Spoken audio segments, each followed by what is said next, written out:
Hace más de 35 años, un hermano en Cristo, que se llama Ricardo Jiménez, que ahora es médico, nos enseñaba a los jóvenes en la escuela dominical y nos dijo lo siguiente: miren a Israel, porque Israel es el calendario y el reloj profético de Dios. Mira a Israel, las cosas que le sucedan ahí te van a indicar en qué tiempo de la profecía estamos. Y es cierto, sigue teniendo valor eso, y eso es lo que nos debe de llevar a nosotros a mirar siempre lo que está ocurriendo en Israel. Nos va diciendo en qué época, en qué fecha del calendario profético estamos. Levítico capítulo 23 nos habla de 7 fiestas que Dios les había dado la orden al pueblo de Israel que lo celebrase año a año. Los hebreos lo celebraban y no se daban cuenta de algo muy importante que había dentro de esas fiestas. Pablo lo descubrió, y él, cuando habla a los colosenses en el capítulo 2 y el verso 16-17, dice que las fiestas del Señor, esas fiestas que celebraba el pueblo de Israel, eran sombras de lo que había de venir. Es decir, esas fiestas estaban hablando de algo. Y en efecto, las fiestas que el Señor había dado a Israel hablaban de la obra y del ministerio del Mesías, de Jesús, de Cristo. Cristo es en griego Mesías, de Jesús el Cristo, Jesús el Mesías. Y son 7 fiestas las que encontramos dadas por Dios a Israel.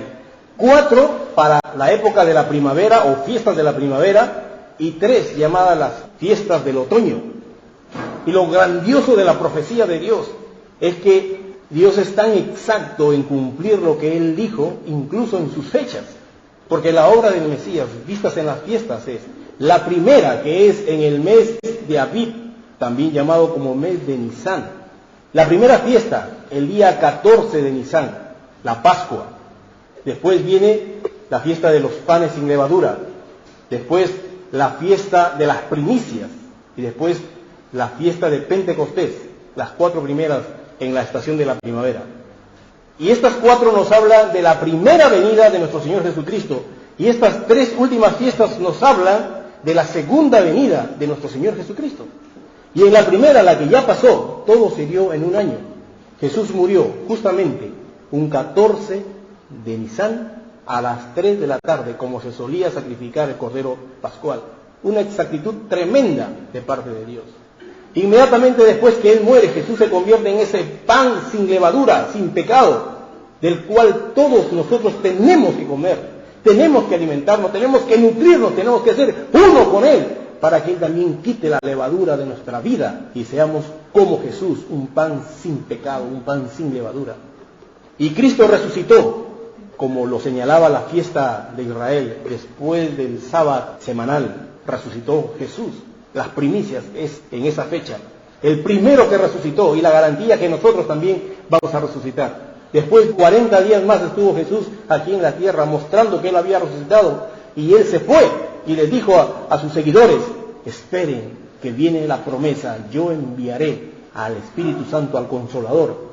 Y justamente en la fiesta de Pentecostés, cuando se celebraba, se recordaba el hecho de que Dios había dado la ley por medio de Moisés a su pueblo, escrita en tablas de piedra.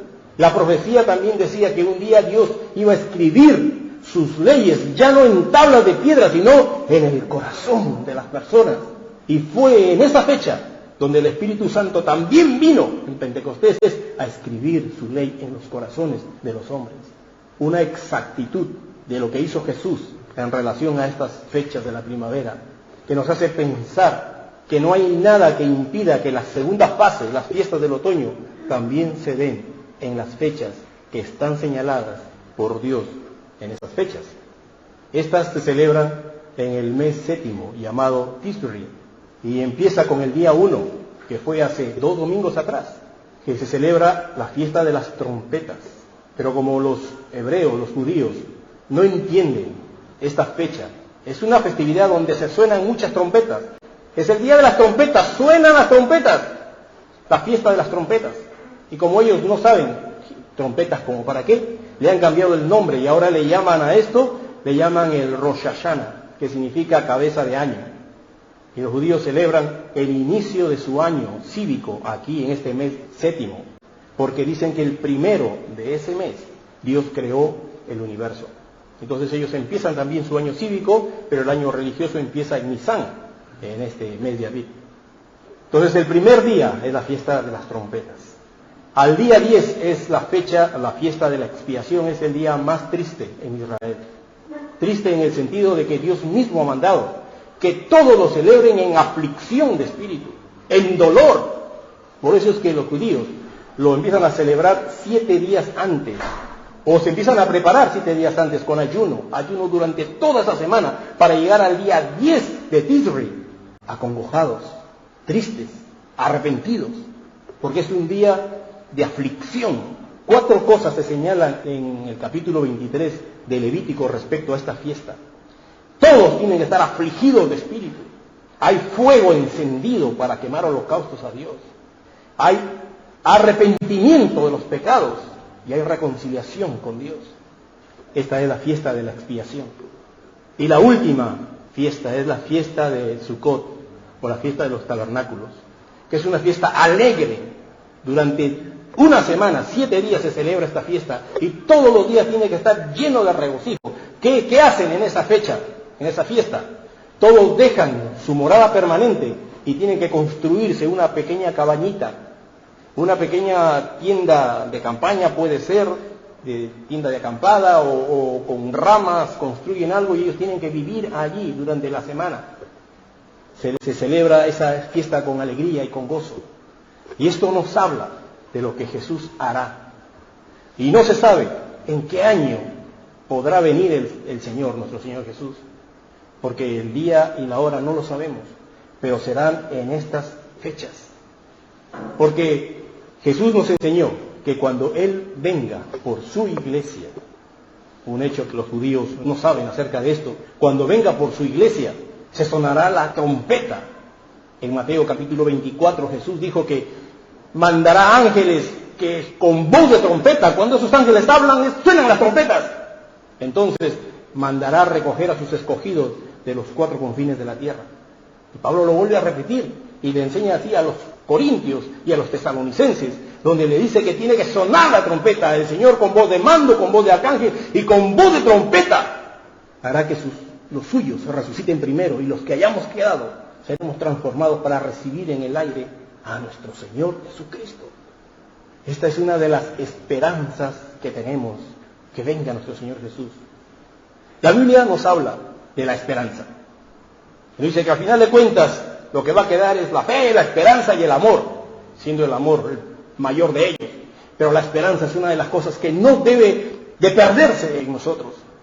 La esperanza siempre, cuando lo enfoca la palabra de Dios, está referida a aquellas cosas que nosotros vamos a recibir cuando ya estemos en la presencia de Dios. Así que tenemos esperanza de resurrección, tenemos esperanza de salvación, tenemos esperanza de adopción, tenemos esperanza de cosas que han sido preparadas para nosotros cuando estemos allá. Tenemos esperanza de vida eterna. Empezaremos a vivir realmente lo que es la vida eterna cuando estemos allá. Mira, estoy viviendo un día de la vida eterna, 2 días de la vida eterna y tiene para largo. La esperanza de vivir en la gloria de Dios. Pero eso empieza con una esperanza tremenda que es la manifestación gloriosa de nuestro Señor Jesucristo, su segunda venida. Y dijo Pedro acerca de esta esperanza, que esa esperanza tiene que ser una esperanza viva en nosotros. Pablo dijo que esa esperanza tiene que producirnos gozosos en esa esperanza. Juan dijo que esa esperanza nos purifica a nosotros mismos. El que está en esta esperanza se purifica a sí mismo como Él es puro. Pablo también nos dijo que esa esperanza no avergüenza. Pero parece que para muchos esta esperanza de la venida de Cristo avergüenza, porque hay muchas iglesias que no lo predican, iglesias que dicen, no, de ese tema no quiero ser alarmista, no quiero predicar acerca de la segunda venida de Jesús, porque que el día y la hora no se sabe y yo no quiero entrar en contradicción ni en problemas.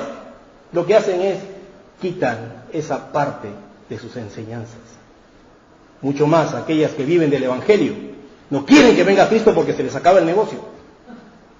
Pero Esta esperanza es muy importante para nosotros, que tenemos que mantenerla viva, que debe producirnos gozo, que debe llevarnos a purificarnos cada vez más y más. Es la venida de nuestro Señor Jesucristo. Juan, cuando estaba escribiendo el libro de Apocalipsis, en el capítulo 22 y el verso 20, hablando de Jesús, donde Jesús dice, he aquí, vengo en breve. Y él responde, amén, sí, ven Señor Jesús. ¿Cuántos de nosotros reaccionamos así cuando escuchamos decir, el Señor viene? ¿Qué dicen ustedes? Eso ya lo estoy escuchando, eso ya. No nos produce una alegría y un gozo como la que Juan está manifestando aquí. Sí, ven Señor Jesús. ¿Qué tenemos? Que mantener esa esperanza viva dentro de nosotros. La palabra de Dios nos enseña muchas de las profecías acerca de los últimos días. Aquí está la sección del día de la ira del Señor, llamada también el día del Señor. El día en que Dios enviará juicio sobre la tierra.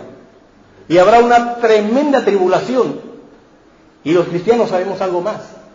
Sabemos que antes que venga esa etapa tremenda, se levantará un hombre llamado el Anticristo, que el pueblo de Israel no lo reconoce. Dice no.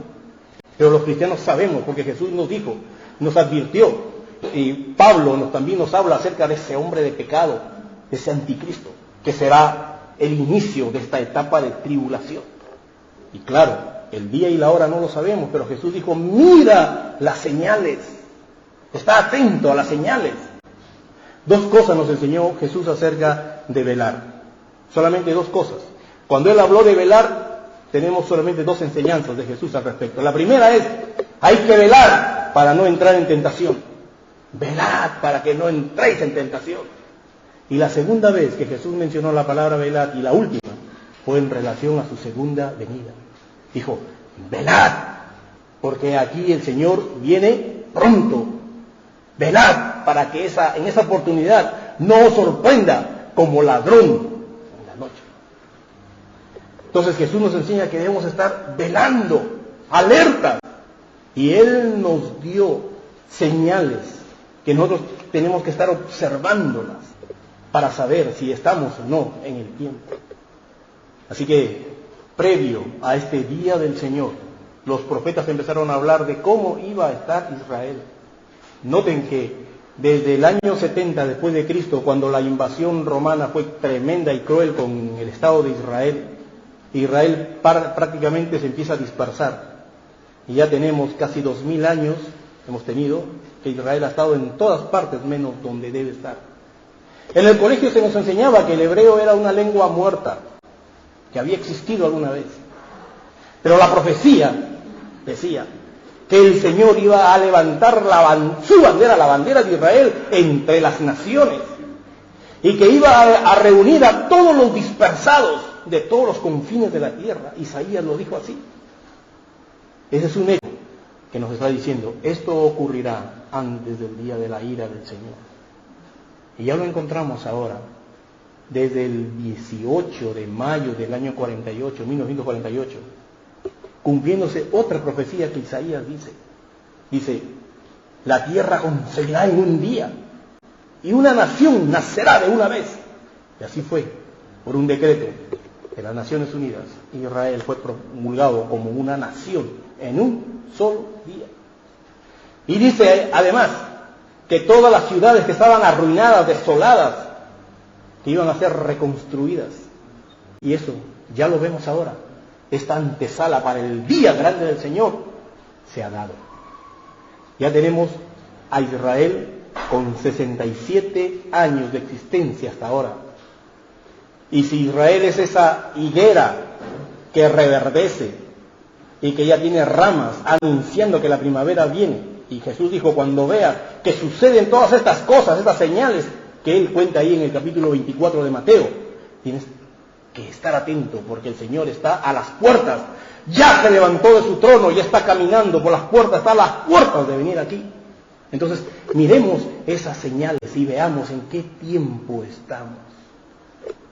Israel ya es nación, Israel ya se ha restaurado, Israel en sus 67 años de vida ahora está exportando sus productos, sus frutas, su tecnología, ya sea en el área médica, ya sea en la área tecnológica o en la área de defensa armamentística. Él está exportando Israel.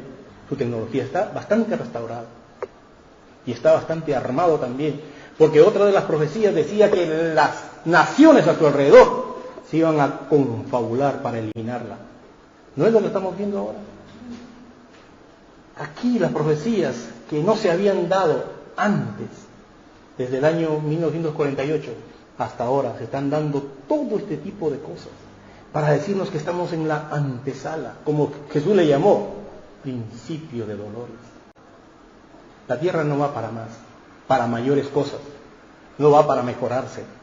Olvídense de esos predicadores que llegan a un país y dicen: este es el año de España, este es el año de su prosperidad, de su crecimiento. Mentira, porque lo que viene es cada vez ruina y caos. Pero esto no es para desfallecer, que no desfallezca nuestro corazón, porque los cristianos sí que estamos en un buen lugar, porque Dios también ha dicho y nos ha ofrecido cuidarnos, protegernos, ampararnos, guarecernos durante este tiempo de tribulación. Así que no solamente estamos mirando a Israel, que ya está como nación, como que ella está reverdeciendo y floreciendo, sino también las cosas que le están sucediendo a su alrededor. Zacarías dijo que Dios ponía a Jerusalén como una copa que haría temblar a las naciones alrededor contra Judá. ¿Y no es acaso ahora Jerusalén la manzana de la discordia? Se la pelean entre los judíos y entre los musulmanes. Hasta hace unos meses atrás se aprobó que la emplanada del monte puede ser compartida entre los musulmanes e Israel. Y eso ha generado pleito. Cuando se celebraban, como les dije hace 2 semanas atrás, hace 2 domingos atrás, celebraban su año nuevo, el Rosh Hashanah. Ellos se fueron allá a celebrar y los musulmanes, algunos de ellos, empezaron a tirarles piedras, empezaron a tirarles bombas molotov. La policía israelí no hacía más que defenderse poniendo sus escudos ahí, porque no podía atacar. Cuando se empezaron a preparar para la fiesta de la expiación, el día 10 de Tisri, que ha sido este miércoles pasado, todos van al muro de los lamentos, miles de judíos van ahí a orar a Dios, porque es la fecha sagrada de ellos, donde están tristes, pues se entristecieron más recibiendo las piedras encima. Y tiran unos bloques semejantes de piedras que rompieron el parabrisas de un conductor judío, se estrelló contra un poste y murió. Y eso ha hecho ahora que el primer ministro, Benjamín Netanyahu, haya dado la orden a la policía de disparar contra aquellos que tiran piedras, así sean menores de edad. Eso va a causar lo que va a causar. Entonces Jerusalén es la copa que hace temblar a las naciones contra Judá, en el sitio contra ella. No hay que cambiar nada. No hay que cambiar nada en estos tiempos que nos tocan. Simplemente es dar un paso más de lo que estamos haciendo. Porque todo está encaminado a cumplir todo lo que Dios ha dicho como antesala del día de juicio que Dios traerá sobre esta tierra. Dice también la profecía que secarán el río Éufrates para que las potencias del oriente entren por ahí. Desde el año 90 hasta ahora, el Éufrates ha sufrido una pérdida del 50% de su cantidad de agua. Por esto de que ha aumentado la temperatura del planeta, ya no hay suficiente cantidad de hielo que se forman en sus montañas, porque eso es lo que alimentan este gran río Éufrates. Entonces hay una pérdida por parte de ese calentamiento global, y hay una pérdida también por falta de lluvia. Y este río Gran Éufrates, que mide 2.780 kilómetros, que viene desde Turquía hasta el mar de Arabia Saudita, empieza en Turquía, sigue en Siria, pasa a Irak y desemboca ahí en el mar de Arabia Saudita. Entonces, Turquía lo que ha hecho es represarla, tiene un montón de represas para sacar su electricidad, lo que hace que el caudal de agua disminuya hacia Siria. Y Siria también ha aprovechado y ha hecho sus represas. Y tiene unos afluentes, pero lo que le va a Irak no tiene afluentes, solamente recibe lo que viene. Y ahora recibe una pequeña cantidad. Mucho de la zona se ha secado, los que vivían de la pesca ya han abandonado esto, se han trasladado a las ciudades a buscar otro tipo de trabajo. Los agricultores están sufriendo, por eso es que han abierto pozos para sacar agua, lo que ha hecho que el agua del gran río Éufrates, baje mucho. Y dicen que si Turquía cierra el grifo, cierra sus compuertas, es capaz de almacenar su agua allí del río Éufrates y secar el resto. O sea, lo que parecía imposible hace muchos años, acerca de que ese gran río Éufrates, tremendo río, se iba a secar, ¿cómo? Pues ahora se ve que es muy simple que lo haga. Eso es en cuanto mirando a Israel. Pero la palabra de Dios también nos ha dado a nosotros señales, nosotros, a los creyentes. Y nos ha dicho, ojo, que cuando estés cerca a eso, tú vas a ver que en las iglesias se levantarán falsos maestros enseñando herejías, cosas contrarias a la palabra de Dios. ¿No lo vemos eso? Como nunca una diversidad y cambios en el Evangelio. También habla Pablo acerca de la apostasía. Y ahora encontramos evangelios diferentes. El evangelio que tiene el movimiento de la prosperidad. El evangelio que tiene el movimiento de la superfe. Que tiene cristianos con la nueva era. Con el movimiento del G12. Y tantos otros movimientos que hay que han quitado la pureza del evangelio para su propia conveniencia, porque ya Pablo y Pedro nos estaban hablando acerca de que cristianos harían negocio de su congregación, o pastores harían negocio de su congregación para quitarles la lana a las pobres ovejas. Y eso es lo que estamos viendo a montones ahora. Todo es una antesala, principio de dolores, del día tremendo de juicio que el Señor manda. Un montón de cosas sucederán. Yo tengo apuntadas varias, pero las estoy recortando porque el tiempo es corto. Una profecía en el Antiguo Testamento hablando de que en el mundo tiene que llegar a haber un quinto gobierno mundial. Hasta la fecha hemos tenido 4, pero habla que habrá un quinto imperio mundial. Y no estamos escuchando, desde años atrás estoy escuchando acerca del nuevo orden mundial.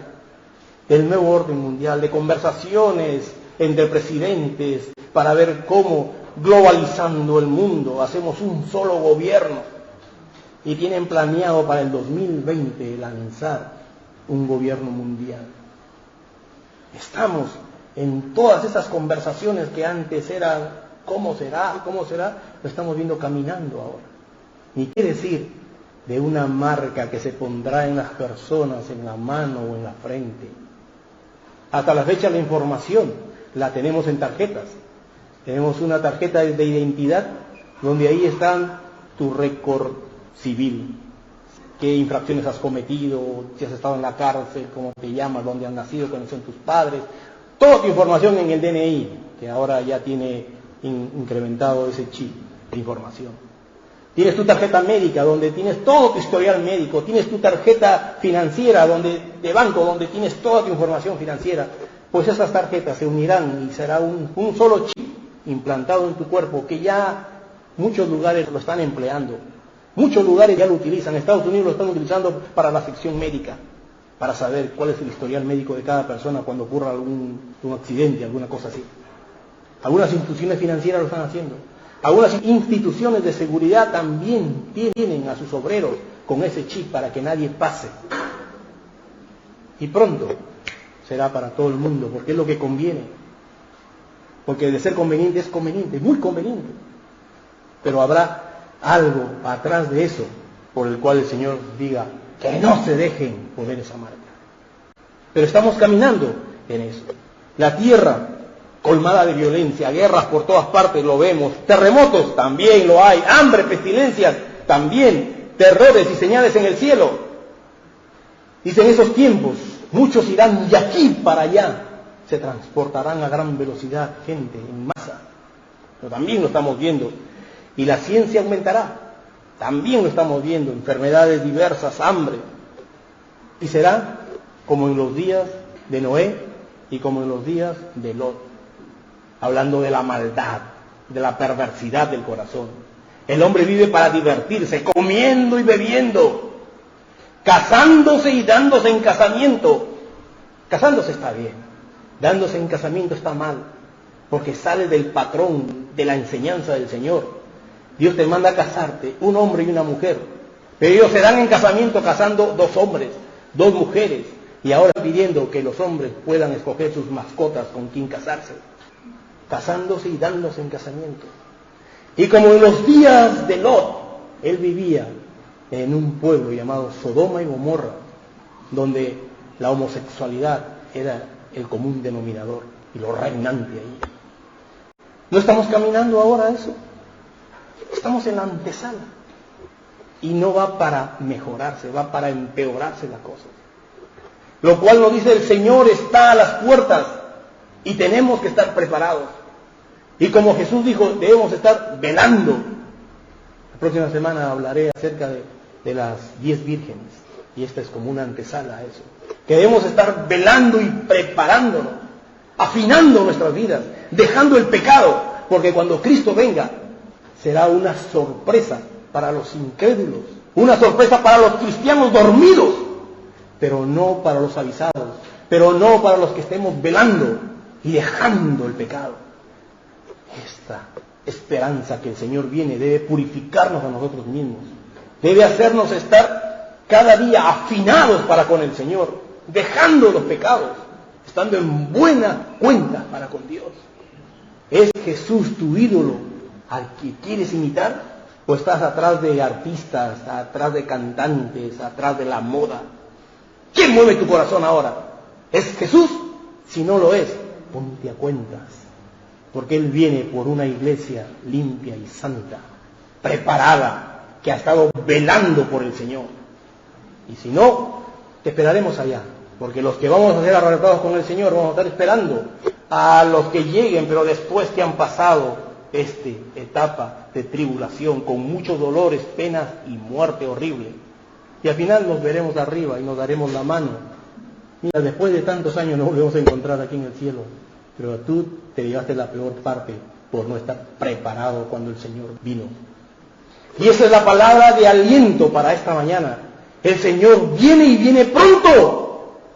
Y debemos estar apercibidos, debemos estar preparados, velando y dejando todas las cosas que no le agradan a nuestro Señor. Esta es una palabra que te debe purificar a ti mismo, que te debe alentar, que te debe traer gozo, que debe estar vivo y avivado dentro de tu corazón. El Señor viene. Y Pablo lo expresó en una palabra llamada Maranata, que significa: el Señor viene, y viene pronto. Esa es nuestra esperanza que no debe caer. Esta esperanza es para los que tenemos la salvación, los que estamos seguros que hemos sido salvados por el Señor. Pero aquellas personas que no han tenido una entrega de sus vidas, una rendición completa al Señor Jesús, para ellos no viene el Señor. Y para ellos es inevitable que pasen por el juicio de esta tierra y después del juicio de Dios. Pero puedes evitarlo eso si te entregas en esta mañana al Señor Jesús. Así que niño, joven o adulto, que no tengas la seguridad de salvación, que tú no que estés completamente seguro que Jesús te llevará cuando Él venga, pues ahora es el tiempo aceptable. Ahora también es el momento en que tú digas: yo quiero ir cuando el Señor venga. Yo no me quiero quedar. Yo quiero que el Señor me salve ahora. Si hay alguien aquí en esta mañana que diga: yo quiero que el Señor me salve, ayúdame a comprenderlo, yo estoy para orientarte. ¿Hay alguien en esta mañana que quiere decirle a Dios: Señor, yo quiero ser un hijo tuyo salvado? Pues levanta tu mano y conversaremos. Levanta tu mano y conversaremos. Y búscame después y conversaremos acerca de esta salvación y cómo puede llegar a tu vida. Vamos a orar, agradeciendo a Dios por las decisiones tomadas en esta mañana.